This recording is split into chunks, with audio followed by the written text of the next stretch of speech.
Kaya guys, mahaba na kasi itong damo eh. Gamit tayo ng blade malaki oh. Kaya kung sino mang gustong naghanap ng blade na ganito kalaki, matibay, andyan lang sa aking yellow basket. Thank you.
Hanggang dito na lang tayo guys. Alas 12 na, break time na eh.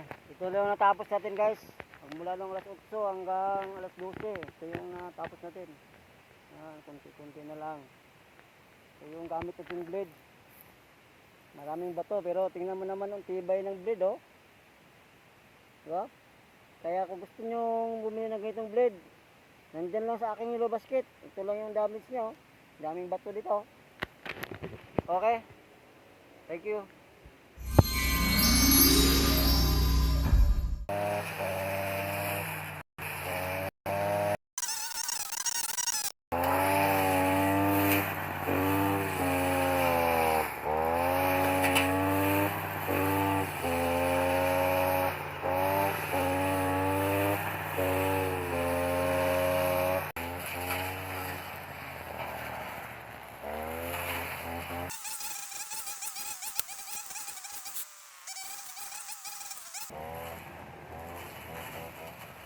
Hanggang dito lang natapos natin guys, buong araw. Hanggang dito lang tayo. Bukas babalik tayo ng tansi kasi wala na yung mga kapal. Kasi doon yung pwede niya kayang-kaya na ng tansi yon. Iniiwan ko doon, kayang-kaya na ng tansi yon. So ito, hindi na siguro logo ito sa bayad sa atin. Lawak-lawak lang ito eh. Okay. Thank you for watching.